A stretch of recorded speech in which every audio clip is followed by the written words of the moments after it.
Bismillahirrahmanirrahim. Terima kasih Tuan Yang di-Pertua. Secara dasarnya, MUA menyokong Belanjawan 2023. MUA ingin fokus kepada 3 perkara dalam perbahasan ini. Pertama adalah rombakan game changer bagi TVET di Malaysia. Kedua adalah membina Malaysia yang kalis masa hadapan dengan tenaga hijau. Dan yang ketiga, berkenaan soal reforms yang memperkasakan institusi, a Malaysia governed by institutions and not by personalities. Supaya sesiapa pun yang membentuk kerajaan pada hari ini dan esok adalah kerajaan yang adil bagi semua. Saya mulakan dengan perbahasan isu pertama, iaitu TVET. Dalam memulakan perbahasan ini, kita perlu akui bahawa keadaan TVET negara adalah dalam keadaan yang nazak dan jauh ketinggalan jika nak dibandingkan dengan negara-negara maju. Kenapa saya katakan sistem TVET negara adalah dalam keadaan yang nazak? Saya ingin kongsikan 3 masalah dan selepas itu berkongsikan 3 solusi untuk memperkasakan sistem pendidikan TVET negara. Masalah pertama, kita lihat anak-anak TVET kita mengambil masa 5 tahun untuk belajar, tetapi apabila mereka jadi graduan TVET, gaji mereka dalam lingkungan RM1,800 saja. Mengapa saya katakan 5 tahun? Kerana anak-anak TVET bermula belajar sejak tingkatan 4 di sekolah teknikal ataupun sekolah vocational. Di sana mereka telah pun belanjakan 2 tahun. Selepas itu mereka akan lanjutkan ke institusi pengajian tinggi TVET. College Vocational, ILKBS dan banyak lagi yang lain. Secara amnya kita ada lebih 700 institusi TVET di Malaysia. Tambah itu dalam lingkungan masa 5 tahun. Tetapi lihat gaji selepas mereka jadi graduan dan membelanjakan 5 tahun masa mereka. Jikalau mereka ada SKM tahap 1 ke 3, sijil kemahiran, gaji permulaan hanya RM1,500. Jikalau mereka ada diploma kemahiran Malaysia tahap 4, gaji permulaan hanya RM1,800. Dan jikalau mereka ada DLKM, diploma lanjutan kemahiran Malaysia, ini 5 tahun belajar, gaji permulaan RM2,000 sahaja. Adakah ini mencukupi? Jelas tidak.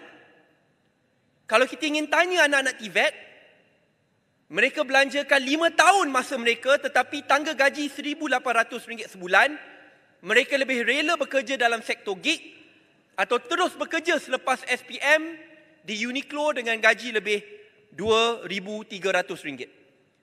Sebab itu bagi institusi TVET, masalahnya bukan kebolehpasaran. Kerana the employment figures melebihi 95%. Lagi tinggi daripada institusi-institusi pengajian tinggi awam. Better than public universities. Tetapi gaji mereka sangat lemah dan mengecewakan. Minta celahan. Saya ingin teruskan. Masalah kedua. Minta maaf, Bayan Baru. Okay. Masalah kedua,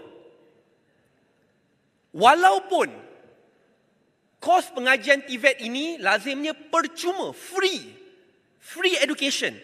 Bukan saja percuma, dapat allowance lagi Tuan Yang di-Pertua. Tetapi kadar enrolment institusi TVET kita bawah 50%. Bayangkan, kita hantar anak kita kepada institusi TVET, percuma tak payah bayar. Setiap bulan dapat allowance RM150. Tetapi kadar enrolment bawah 50%. Sebab itu perbahasan dalam Dewan kadang-kadang salah. Setiap kali kita bahas, ahli parlimen akan bangun kata tolong bina institusi TVET baru di kawasan saya. Bina yang baru 3 tahun selepas itu tutup kerana tak ada orang yang nak join. Kerana kita ada lebih 700 institusi TVET merentasi lebih 7 ke 8 kementerian. Tetapi kadar enrolmentnya bawah 50%. Ini masalah yang mendesak.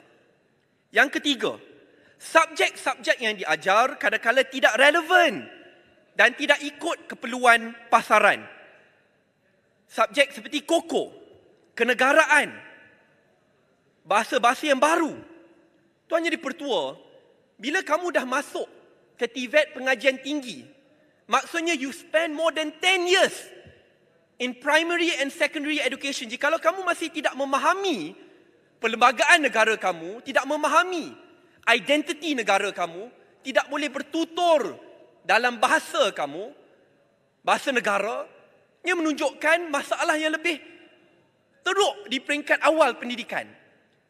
Namanya pun technical and vocational education, maksudnya is specialization. Nak fokus, bukan belajar 3-5 tahun, pendek. Sebab itu kita perlu kaji semula. Dan kita lihat perkara yang lebih mendalam.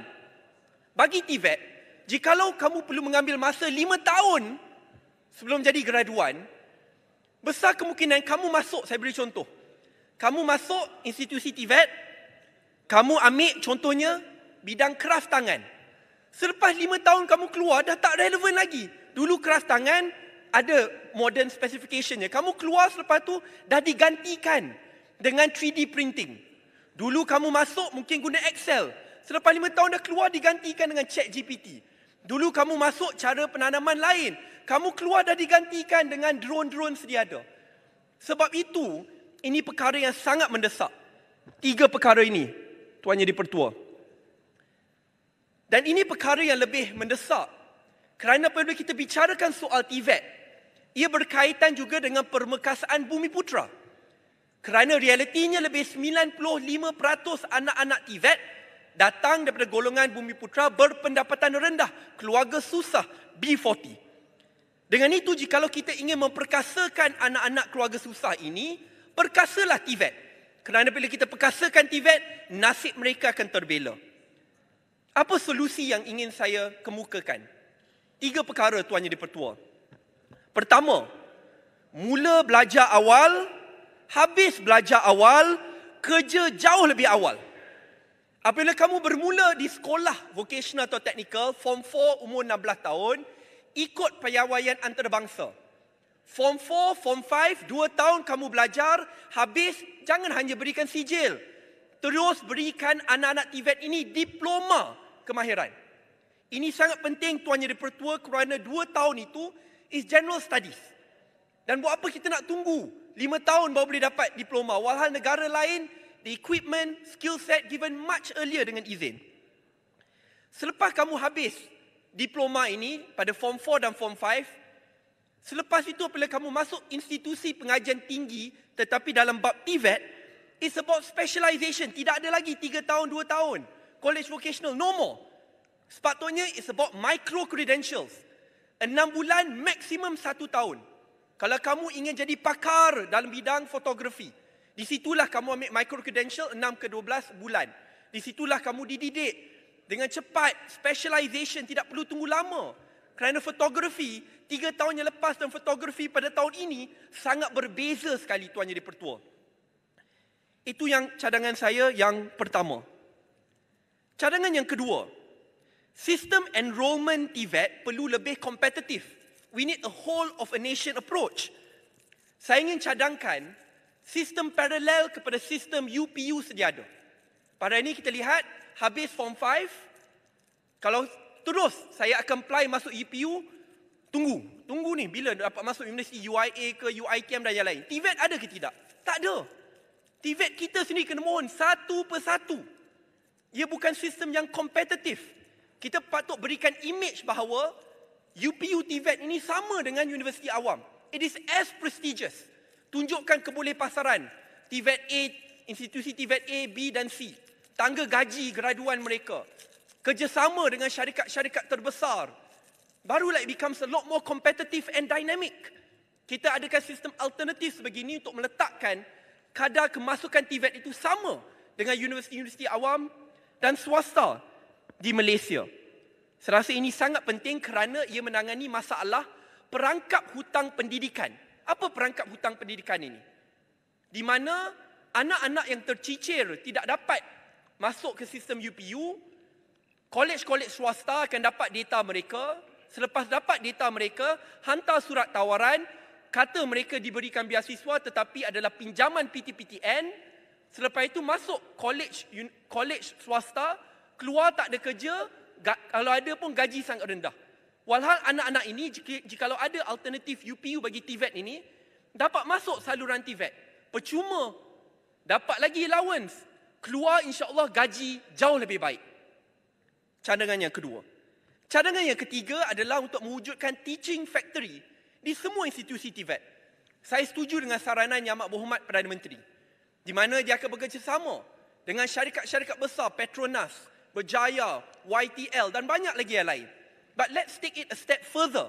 Bukan sahaja di beberapa tempat, tetapi di semua institusi TVET, kerana kita ada lebih 700 Tuan Yang Di-Pertua. More than 700. What can we do? Kerana sistem teknikal, jobs which are based on technical know-how, perlukan sistem teknologi. Sistem teknologi ini kos pelaburannya, capex-nya sangat tinggi. Apabila saya berkhidmat di KBS dulu, kita terus lakukan teaching factory. Apa teaching factory ini? Saya beri contoh, di ILKBS di Pekan, kita terus kerjasama dengan syarikat-syarikat aeroangkasa.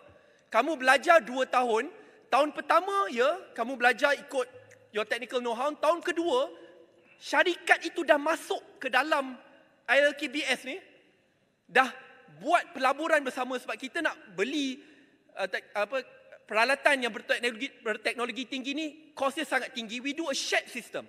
So kirakan mereka dah seperti baru masuk factory ke dalam institusi TVET itu sendiri. Kos kita kongsikan, habis saja 100% pekerjaan berimpak tinggi, gaji tinggi. Itu teaching factory yang saya ingin cadangkan. Sebab itu Tuan Yang Di-Pertua, apabila saya bincangkan soal TVET ini perkara yang sangat penting kerana ia melibatkan masa depan negara kita.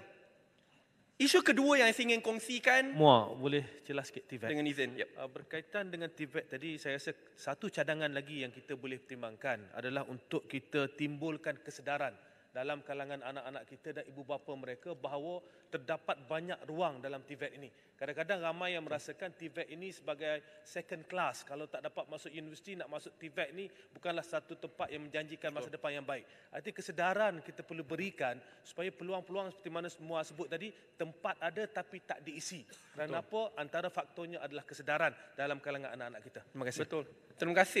Terima kasih Yang Berhormat Putrajaya. Saya setuju 100%. Sebab itu saya ingat lagi, sebab saya ni sangat muda lagi, kalau ikut zaman SPM masih boleh ingat lagi. Kita bila nak apply masuk universiti ni berlomba-lomba sistem UPU. Saya rasa Yang Berhormat Menteri pun ingat. Berlomba-lomba. Adakah kita berlomba-lomba ingin masuk apply UPU tetapi versi TVET? Tak boleh sebab tak ada. Bukan sistem yang dilihat kompetitif. Dan saya rasa kerajaan perlu wujudkan perkara ini supaya in the end we see TVET setara dengan universiti awam dan juga universiti swasta. Saya ada 7 minit. Saya skip isu kedua kerana isu kedua ni panjang. Dalam perbincangan lain saya boleh kongsikan. Saya nak cakap dari hati ke hati mengenai isu ketiga. Reforms. Reforms ni Tuan Yang Di-Pertua, dia berdasarkan kepada perubahan dasar dan institusi yang melangkaui personaliti dan parti politik. Kerana Malaysia yang diidamkan adalah Malaysia yang boleh bergerak ke hadapan tidak kira siapa pun jadi Perdana Menteri, tidak kira parti mana pun yang menang. Sebab itu, rombakan institusi itu perlu ada. Saya bicarakan soal peruntukan yang adil dan saksama bagi semua. Tak maaf, kalau ada masa saya akan berikan lepas ini, sedikit saja. Peruntukan yang adil dan saksama bagi semua. Saya tahu mungkin dia kata, tak payahlah dulu PN bawah Tan Sri Muhyiddin tidak berikan, Sadiq sudah lupakan dulu, kena botakkan kepala. Dulu. Sekarang. Kita janjikan komitmen perubahan jangka masa panjang. Dan ingat, peruntukan ini bukan untuk Datuk Seri Syahidan Kasim. Bukan untuk Datuk Seri Saifuddin Abdullah. Peruntukan ini adalah untuk orang susah kawasan mereka. Sebab itu saya tak suka panggil dia peruntukan ahli parlimen. Saya panggil dia peruntukan orang susah. Ya? Nak beri laptop, kena cari. Betul jalan raya, bina dewan sekolah apabila tiada. Sebab itu dalam bab ini ia perlu adil dan saksama. Kerana harapannya 5-10 tahun akan datang, jika kerajaan berubah, kita pula akan komplain. Saya ingat dulu, bila kita dalam pembangkang ni tak dapat, kita marah. Ini kerajaan tidak adil, ini kerajaan yang kejam. Kita tukar, kita pula teruskan benda yang sama. It's not right. Tidak betul dan tidak adil. Sebab itu saya rasa perlu ada perubahan. Ini bukan sekadar soal peruntukan Tuan Yang Di-Pertua. Ia soal perundangan juga. Institutions. Saya dah bicarakan soal berikan Parliament Service Act supaya Parlimen independen. Soal reforms SPRM dan juga PDRM dan lain supaya tidak lagi dikawal oleh kuasa-kuasa politik. Tidak lagi diletakkan di bawah Jabatan Perdana Menteri. it reports straight to Parliament. Ini perkara yang penting. Kalau tidak, hari ini kita menang, lawan kata ini pendakwaan politik. Esok diorang menang, kita kata ini pendakwaan politik. Dia takkan habis tuan jadi petua. Dan akhirnya politik di Malaysia sangat toksik dan divisif. Saya boleh katakan ini kerana I went through it. Saya sendiri lalu tuan jadi petua. Orang kata kes-kes melihat kontrak. Saya punya kes melibatkan parti lama saya. Kawan-kawan masih ada di sini. Tetapi I don't hold any personal feelings. Nothing against them. Kerana akhirnya saya percaya kepada institusi kehakiman. Tetapi bayangkan jikalau saya boleh diminta oleh pegawai penyiasat. Ni, I can say it openly kerana saya dah kata di mahkamah. Namanya ada, audio recording pun ada. Audio recording. Syed Saddiq sokong Tan Sri Muhyiddin Yassin lah. Tan Sri Muhyiddin yang bawa kamu dalam politik. Kita pun marah SPRM dah jadi alat politik. Pegawai penyiasat. Tetapi saya tak marah dia. Saya tak marah SPRM, saya tak marah bersatu. Tetapi saya tak nak apa yang dilakukan kepada saya dilakukan kepada lawan saya pada masa yang akan datang. Ubah sistem. Supaya akhirnya dia ada badan siasatan yang adil, sistem pendakwaan yang adil, we reform the whole system completely. Tetapi perlu ada a package of reforms. Perubahan AUKU, SPRM, AGC, peruntukannya adil kepada negeri-negeri pembangkang kerajaan, all of this in one package. Saya agak yakin kalau kita berjaya lakukan, ketegangan dalam Dewan ini dapat dikurangkan. The toxicity in Malaysian politics can be reduced. Dan dalam bab itu akhirnya menang bukan parti A, parti B, parti C, tetapi rakyat. Kerana ubah kerajaan, kalau tiba-tiba Datuk Seri Syahidan kata, kita nak tarik balik, habis semua maki dia. Itulah baiknya reforms. Kerana dia tak ikut parti politik. Dan saya katakan ini kerana saya ingat apabila saya perjuangkan isu undi 18. Ni saya nak jawab di sini secara terbuka. Kerana ramai kata secara peribadi kepada saya, tertutup. Kawan-kawan politik di meja kerajaan kata, alah, kamu bawa undi 18, tengok undi 18 sokong pihak sebelah sana. Ini masalahnya tuan jadi pertua. Bila orang lihat reforms daripada sudut satu parti politik. Reforms ini hanya untuk menangkan A, menangkan B, menangkan C. Tak pernah terlintas kat minda saya bila perjuangkan satu reforms itu hanya untuk menangkan parti A, parti B, parti C. Ia adalah untuk seluruh rakyat Malaysia. Kalau reforms itu mengikut untuk menangkan satu parti, hari ini kita gembira je menangkan kita, esok je kalahkan kita, kita tutup reforms tu. Tak boleh. Itu tidak betul. Sebab itu tuan yang dipertua, dalam bab ini, khususnya bagi anak-anak muda, jangan pelekehkan mereka. Jangan katakan bahawa mereka ini tidak berpendidikan, mereka ini hanya perlu ikut, terlunjuk, kena brainwash saja sebegitu. So pada tahun 2018, ada kita kata benda itu. Mereka kena brainwash, sebab mereka sokong kita. It's not right. Sebab itu dalam bab ini, kita hormati pandangan, betulkan mana yang silap, tambah baik, focus on governance, on helping them, making Malaysia better. Saya agak yakin mereka akan kembali sokong kita semula. Itu adalah cadangan saya kerana reforms ini melangkaui parti politik, melangkaui kerajaan sediada supaya akhirnya Malaysia yang maju adalah Malaysia yang dipimpin oleh institusi-institusi yang kuat. Dan saya yakin tuan yang dipertua, kenali Yang Amat Berhormat Perdana Menteri, berdekat berjuang untuk merubah sistem ini. Saya berharap inilah keutamaan bagi kerajaan pada hari ini. Saya faham ini kerajaan perpaduan. Tetapi isu-isu mustahak perlu diberikan keutamaan supaya kita tidak mengulangi kesilapan yang lepas apabila kita hanya menyesal apabila kita berada di meja pembangkang. Terima kasih. Adakah MUA bersetuju bahawa sejarah politik kita ini terlalu personality oriented dan amat sedikit policy orientedness yang menyebabkan saudara juga menyokong reformasi ini? Kena jawab, saya setuju. Sebab memang masalahnya sekarang, dia bila terlalu personality oriented, orang boleh berubah, sistem kekal, melangkaui personality tersebut. Sebab itu saya berharap bahawa Yang Amat Berhormat Perdana Menteri fokus kepada institusi. Kerana kita mungkin tidak bernasib baik, orang-orang yang akan datang mungkin tidak ada niat yang sama. Dan akhirnya, bila niat tidak sama, dasar yang lama dikekalkan, kita akan berada dalam keadaan yang sangat sukar. Tetapi sambil saya tekankan perkara ini, nasihat saya kepada kawan-kawan di meja pembangkang, kalian juga mengawal beberapa negeri. Jadikanlah negeri tersebut sebagai permulaan kepada reform sini. Saya setuju tadi, yang Muhammad mana? Gopeng tadi, siapa yang kongsikan? Peruntukan yang adil di negeri-negeri masing-masing. Berikan kepada semua pembangkang. Kalau boleh mulakan akta pendanaan politik, tetapi di peringkat negeri mulakan. This must all be done supaya akhirnya kita boleh compete, bukan ke bawah tetapi ke atas. Dengan negeri ke persekutuan ke negeri. Sebelum saya rumus sedikit saja daripada Putrajaya. Berkaitan dengan reformasi institusi tadi, satu perkara yang seperti mana Muar sebut, kita nak negara ini bergerak ke depan dalam konteks sistem sebuah negara sebagai sebuah institusi besar.